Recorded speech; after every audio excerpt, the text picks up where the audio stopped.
Hi viewers, நம்ம இப்போ என்ன பார்க்க போகிறோம்னா ஹெல்த்தியான நெல்லிக்காய் ஜாம் எப்படி செய்கிறதுன்னு பார்க்க போகிறோம். அதுக்கு நம்ம ஃபஸ்ட்டு ஒரு இட்லி பாத்திரத்தில் நெல்லிக்காவை அவிச்சு எடுத்துடணுங்க.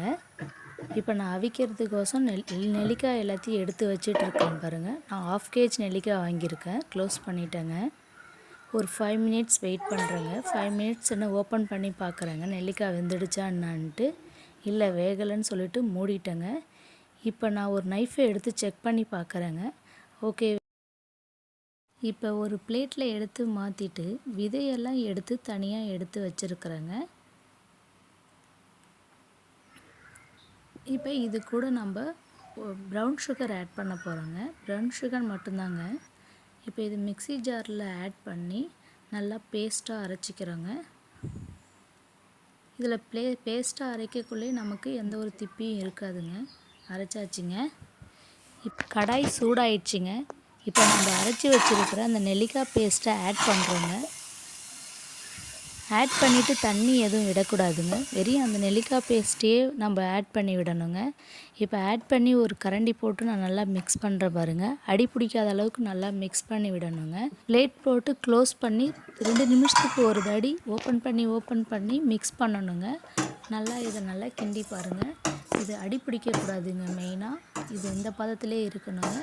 நம்ம இந்த பதத்தில், ஏன்னா பிளேட்டை ஏன் போடுறோன்னா மேலே தெரிக்குன்றதுனால நான் பிளேட்டை போட்டு வைக்கிறேங்க. இப்போ இந்த டைமில் நான் கொஞ்சமாக சால்ட் ஆட் பண்ணுறேங்க.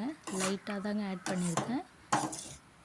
இந்த நம்ம ஆட் பண்ணுற இந்த ப்ரௌன் சுகரோட டேஸ்ட் வரதுக்கோசம் சால்ட் ஆட் பண்ணியிருக்கேங்க.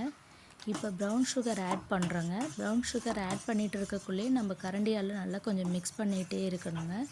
இல்லைனா சுகர் நம்ம ஆட் பண்ணியிருக்கிறது கொஞ்சம் கட்டியான மாதிரி ஆகிடுங்க. இப்போ ஆட் பண்ணி விட்டு நல்லா மிக்ஸ் பண்ணுறோம் பாருங்கள். அதே பதத்திலே மிக்ஸ் பண்ணணுங்க. மிக்ஸ் பண்ணி 5 நிமிஷம் அதே மாதிரியே வெயிட் பண்ணிங்கன்னா சுவையான நெல்லிக்காய் ஜாம் ரெடி ஆகிடுங்க. இங்கே பாருங்கள், நம்ம எடுக்கக்குள்ளேயே அந்த கரண்டியில் எப்படி இருக்குது பாருங்கள். அவ்வளோதாங்க, சுவையான ஆம்லா ஜாம் ரெடி ஆகிடுச்சு பாருங்கள். நீங்களும் வீட்டில் இந்த மாதிரி செஞ்சு பாருங்கள். ப்ரெட்டில் தடவி நம்ம ஈவினிங் ஸ்நாக்ஸாக கூட இதை கொடுக்கலாங்க. குழந்தைங்களுக்கும் கொடுக்கலாங்க. இது ரொம்ப விரும்பி சாப்பிடுவாங்க. ஹெல்த்தி கூடங்க இது. இங்கே பாருங்கள், நம்ம ப்ரெட்டில் எடுத்து வச்சு தடவைக்குள்ளே எந்த அளவுக்கு இருக்குது பாருங்கள். குழந்தைங்களுக்கு நெல்லிக்காவாக கொடுத்தா சாப்பிட மாட்டாங்க. அதுக்கு பதிலாக இந்த மாதிரி ஜாமாக செஞ்சு கொடுத்து பாருங்கள். குழந்தைங்க விரும்பி சாப்பிடுவாங்கங்க. இது என்ன ஜாமுன்னு சொல்லிட்டு உங்கள்கிட்ட கேட்பாங்கங்க. அவ்வளோ டேஸ்ட்டாக இருக்குதுன்னு சொல்லுவாங்கங்க. நீங்கள் ஒரு தடவை ட்ரை பண்ணி பாருங்கள். இதை போல் இந்த சேனல் உங்களுக்கு பிடிச்சிருந்தனா லைக் பண்ணுங்கள், ஷேர் பண்ணுங்கள், கமெண்ட் பண்ணுங்கள், மறக்காமல் சப்ஸ்கிரைப் பண்ணுங்கள். தேங்க்யூ ஃபார் வாட்சிங். நான் உங்கள் கலை. நன்றி.